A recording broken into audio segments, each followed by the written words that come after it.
اللہم صلی علی محمد وعلی محمد وعجل فرجہم۔ السلام علیکم یا علی مدد۔ میں اس وقت موجود ہوں حضرت ابراہیم بن مالک اشتر کی بارگاہ میں، جس نے واقعہ کربلا کے بعد امیر مختار ثقفی کے ساتھ مل کر قاتلان امام حسین علیہ السلام سے انتقام لیا۔ یہی ابراہیم بن مالک اشتر ہے جس کے ہاتھوں ابن زیاد جیسا ملعون واصل جہنم ہوا۔ یہ حضرت امام علی علیہ السلام کے صحابی مالک اشتر کا بیٹا تھا، اور جنگ صفین میں حضرت امام علی علیہ السلام کے لشکر میں اپنے باپ کے ساتھ موجود تھا، اور اس نے بھی دشمنان امام علی علیہ السلام سے جنگ کی۔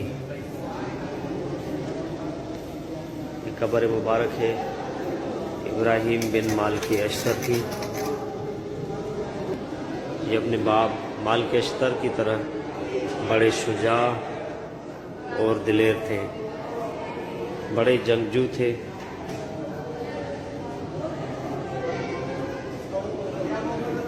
محبان اہل بیت علیہ السلام میں سے ایک تھے۔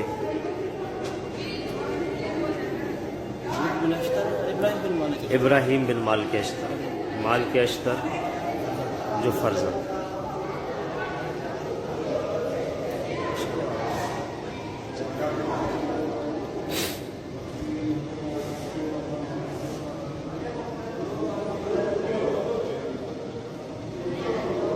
سن 66 میں جب مختار نے امام حسین علیہ السلام کے خون کا بدلہ لینے کے لیے امویوں کے خلاف قیام کیا، تو اس وقت کوفہ کی شیعہ جو مختار کے قیام کے حامی تھے، انہوں نے ابراہیم کو ان کے والد کی امام علی علیہ السلام کے ساتھ وفاداری کی وجہ سے اپنے ساتھ شامل ہونے کی دعوت دی۔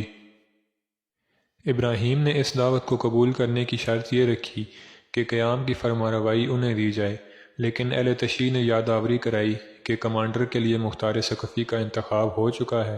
کچھ دیر بعد خود حضرت مختار ابراہیم کے پاس آئے اور انہیں ابن انفیہ کا لکھا ہوا خط، جو کہ ابراہیم کے لیے لکھا گیا تھا کہ امویوں کے خلاف قیام میں مختار کی مدد کریں۔